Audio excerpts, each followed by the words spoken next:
প্ৰায় ২৭-২৮ বছৰ পুৰণি এই লেম্পটো পৰি আছিলে আমাৰ গাঁও ঘৰত। ভাবিলোঁ যে এনেকৈ পৰি বেয়া হৈ যোৱাতকৈ কিবা এটা ইয়াৰ পৰা বনোৱাই যাওক। সকলোৱে ভাল লগা বস্তু এটা বনাইছোঁ। আজি ভিডিঅ'টো সম্পূৰ্ণ কৰি চাওক। পোনপ্ৰথমে লেতেৰা লেম্পটো চাফা কৰি ধুই ল'লোঁ। তাৰপিছত এনেদৰে ৰং কৰিবলৈ ধৰিলোঁ।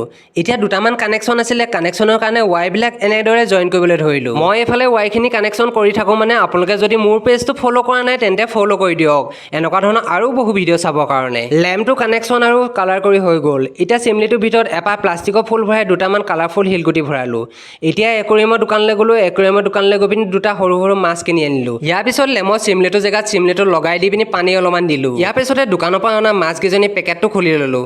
খুলি হৈ যোৱাৰ পিছত চিমলেটৰ ভিতৰত মাছকেইজনী এনেদৰে ভৰাই পিনি চিমলেটটো লক কৰি দিলোঁ। লেম্প একুৰিয়াম ৰেডি হৈ গ'ল আমাৰ।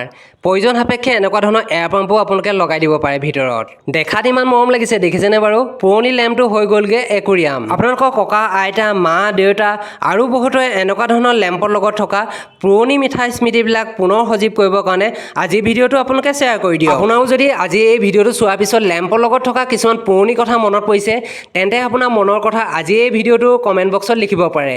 আপোনাৰ কমেণ্টবিলাক আমাৰ ছ'চিয়েল মিডিয়াৰ বন্ধুবৰ্গই পঢ়ি পিনি নিশ্চয় আনন্দিত হ'ব। আপোনালোকৰ বহুমূলীয়া কমেণ্টৰ কাৰণে আশাৰে বাট চাই আছোঁ। ধন্যবাদ।